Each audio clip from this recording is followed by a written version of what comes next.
Hi friends, రాత్రంతా నిద్రపోకుండా ప్రధానమంత్రి నరేంద్ర మోదీ గారు ఆపరేషన్ సింధూర్ ను లైవ్ లో చూశారు. చూడడం కాదండి, పర్యవేక్షించారు. ఏం జరుగుతోంది, ఏంటి, నిమిషానికి ఏం జరుగుతోంది, ఆ ఇన్ఫర్మేషన్ తీసుకోవడము. నరేంద్ర మోదీ గారు ఎందుకు ఈ పని చేశారు, లైవ్ లో ఎందుకు చూడాల్సి వచ్చింది అన్నది కూడా మనం ఇక్కడ మాట్లాడదాం. అన్నట్టు మా వీడియో నచ్చితే ఒక లైక్ కొట్టండి. మీరు లైక్ కొట్టడం వల్ల మాకొచ్చే ప్రత్యేకమైన లాభం అంటూ ఏం లేదు. వీడియోకి ఎక్కువగా రీచ్ వచ్చింది అని అంటే ఎక్కువ మంది వీడియోస్ చూస్తారు, మరిన్ని ఆసక్తికరమైన ఇలాంటి వీడియోస్ మేము చేసే అవకాశం ఉంటుంది. అలాగే కామెంట్ సెక్షన్లో కామెంట్స్ రాస్తున్న వాళ్లకు ప్రత్యేకమైన ధన్యవాదాలు చెప్తూ ఉన్నాను. విషయానికి వస్తే నరేంద్ర మోదీ గారు ఆపరేషన్ సింధూర్ను ప్రత్యక్షంగా చూశారు.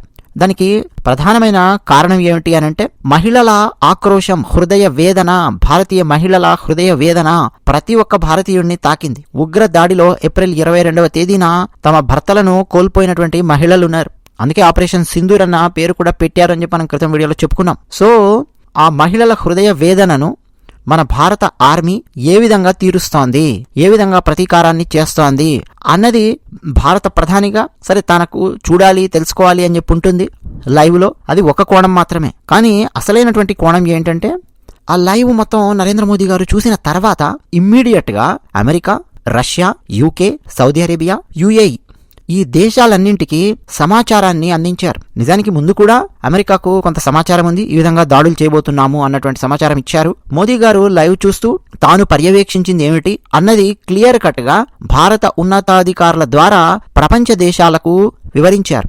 ఉగ్రవాద శిబిరాల మీద దాడులు చేశాము అన్న పాయింట్ వివరించారు. నాన్ ఎస్కలేషన్ మోడ్లో నెక్స్ట్ ఈ ప్రపంచ దేశాలన్నీ కూడా ఉండాలి అన్న ఉద్దేశ్యం కూడా అక్కడ ధ్వనిస్తోంది.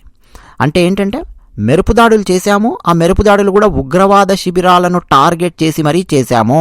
దాన్ని సాక్షాత్తు భారత ప్రధానమంత్రి లైవ్ లో కూర్చొని చూశారు, పర్యవేక్షించారు. అంటే దాని అర్థం ఏంటి, పాకిస్తాన్ సైనికుల మీద గాని, పాకిస్తాన్లో ఉండే సివిలియన్స్ మీద గాని, పాకిస్తాన్లో ఉండే సంస్థల మీద గాని, లేదా హాస్పిటల్సో డ్యామ్సో వాటి మీద గాని దాడి చేసే ఉద్దేశ్యం భారత సైన్యానికి ఏమాత్రం లేదు. క్లియర్ కట్ గా ఉగ్రవాద శిబిరాల మీద మాత్రమే దాడి చేయాలి అని టార్గెట్ చేసి మరీ భారత ఆర్మీ దాడి చేసింది. అది మొత్తం భారత ప్రధాని పర్యవేక్షించారు అన్న బలమైన సందేశాన్ని America, Russia, UK, Saudi Arabia, యుఏఈకి సమాచారాన్ని అందించారు.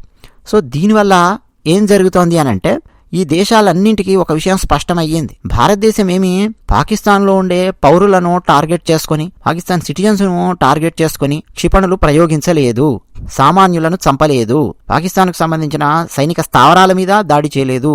ఈ విషయాన్ని స్పష్టంగా ఈ దేశాలకు అర్థం చేయించడం వల్ల నెక్స్ట్ పాకిస్తాన్ ఏ చర్యలైనా గనక తీసుకుంటే దానికి రిటార్ట్ గా చాలా స్ట్రాంగ్ గా భారతదేశము యుద్ధం రూపంలో గనక ప్రతిస్పందించిందా అప్పుడు ఈ దేశాలన్నీ కూడా ఏమీ మాట్లాడకుండా ఉంటాయి. ఎందుకని ఈ దేశాలన్నింటికీ నరేంద్ర మోదీ గారే స్పష్టమైన సందేశాన్ని ఇచ్చారు. లైవ్ చూశారు మోదీ గారు అన్న విషయం కూడా ఈ దేశాలన్నింటికీ తెలుసు. అంటే మోదీ గారేమి లైవ్ లో చూస్తూ కూర్చొని చంపండి పాకిస్తాన్ పౌరులను, లేపేయండి పాకిస్తాన్ సైనికులను ఇట్లా ఆయన చెప్పలేదు, ఇలాంటి డైరెక్షన్ ఇవ్వలేదు అన్న మెసేజ్ ఐక్యరాజ్య సమితి దాకా కూడా వెళ్తుంది.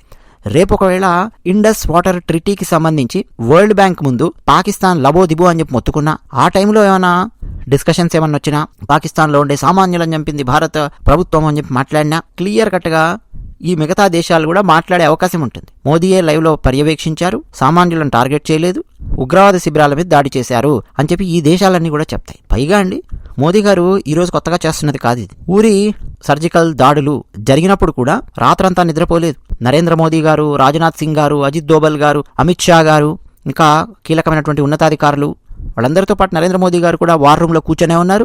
లైవ్ లో ఆయన ఇన్ఫర్మేషన్ కనుక్కుంటూనే ఉన్నారు, లైవ్ లో చూడగలిగే సమాచారం అంతా చూస్తూ ఉన్నారు, ఇన్ఫర్మేషన్ తీసుకుంటూ ఉన్నారు. అలాగే బాలాకోట్ ఎయిర్ స్ట్రైక్స్ జరిగిన సమయంలో కూడా నరేంద్ర మోదీ గారు క్లియర్ కట్ గా లైవ్ లో కూర్చొనే ఆ సమాచారం, ఆ ఇన్ఫర్మేషన్ అంతా కూడా తీసుకుంటూ వచ్చారు. సో అంతకుముందు జరిగినటువంటి 2 సర్జికల్ స్ట్రైక్స్ లోనూ ఇప్పుడు కూడా ఉగ్రవాద శిబిరాలనే టార్గెట్ చేసి మరీ ధ్వంసం చేశారు. నెక్స్ట్ పాకిస్తాన్ గనక తీవ్రంగా ప్రతిస్పందించడం గనక మొదలు పెట్టిందా ఇమ్మీడియట్ గా భారత త్రివిధ దళాధిపతులు సిద్ధంగా ఉన్నారు కాబట్టి ఇంకా నెక్స్ట్ స్టెప్ ఏమయ్యాలో అది వేస్తారు. ఆ నెక్స్ట్ స్టెప్ ఇంకా డైరెక్ట్ గా పాకిస్తాన్ సైన్యం మీద ఉంటుంది, ఇక పౌరుల ఎవరు అనే తర్వాత ఉంటుంది నెక్స్ట్. సో ఇదన్నమాట జరిగింది. నరేంద్ర మోదీ గారు మాత్రం స్పష్టంగా తను చూస్తూ లైవ్ లో ఇదంతా కూడా పర్యవేక్షించడం అన్నది ఒక బలమైన సందేశం పాకిస్తాన్కి వెళ్ళింది. మరోపక్క పాకిస్తాన్కు చెందినటువంటి ఆర్మీ జనరల్ ఆయన గత 10-12 రోజులుగా మిస్సింగ్, ఎక్కడికి వెళ్ళాడో తెలియదు, అండర్ గ్రౌండ్ లో ఉన్నాడని, బంకర్లో దాక్కున్నాడని, లండన్ పారిపోయాడని, ఇట్లా రకరకాల వార్తలు కూడా వచ్చాయి. బట్ మోదీ గారేమో భారతదేశానికి చెందిన ప్రధానమంత్రి ఏమో డైరెక్ట్ గా కూర్చొని చూస్తూ కూడా ఆ ఆపరేషన్ ని సక్సెస్ఫుల్ గా జరిపించగలిగారు. ఆయన ఎక్కడికి పారిపోలేదు, ఎక్కడ లేదు, వార్ రూమ్ లో కూర్చొని ఉన్నారు అన్న సందేశం కూడా సైకలాజికల్ గా పాకిస్తాన్ ను భయపెడుతుంది. పాకిస్తాన్ ప్రధానమంత్రి, పాకిస్తాన్ సైన్యమనే కాదు, పాకిస్తాన్ లో ఉండే సామాన్య పౌరులను కూడా భయపెడుతుంది. మోదీ కూర్చొని మరీ లైవ్ లో చూస్తూ ఈ పని చేయించాడు అన్న ఆ ఒక్క మెసేజ్ ఒక్క రకమైన భయోత్పాతాన్ని పాకిస్తాన్ ప్రజల్లోనూ, అఫ్కోర్స్ పాకిస్తాన్ సైన్యం యొక్క గుండెల్లోనూ అది క్రియేట్ చేస్తుంది. ఇది పాత భారతదేశం కాదు, కొత్త భారతదేశము అన్న అంశము తీవ్రవాదులకు కూడా అర్థమవుతుంది. ఎవడైతే ఏ తీవ్రవాద సంస్థ అయితే ఈ మొన్న అవి చేశారో పహల్గామ్ లోపల, ఆ తీవ్రవాద సంస్థకు చెందినటువంటి వాళ్లకు ఫుల్గా తిట్లు పడడము, ఇతర తీవ్రవాద సంస్థలతో గొడవలవడము, ఇవన్నీ కూడా ముందు ముందు చాలా జరుగుతాయండి. మీరు చేసినటువంటి పని వల్ల పాకిస్తాన్ మీద భారత్ ఎట్లా దాడి చేసిందో చూడు అన్నటువంటిది కూడా వస్తుంది. సో ఇవన్నీ ఉన్నాయి. దీని వెనక మీ అభిప్రాయాలు ఏంటో కామెంట్ సెక్షన్లో రాసి మాతో పంచుకోండి. ధన్యవాదాలు.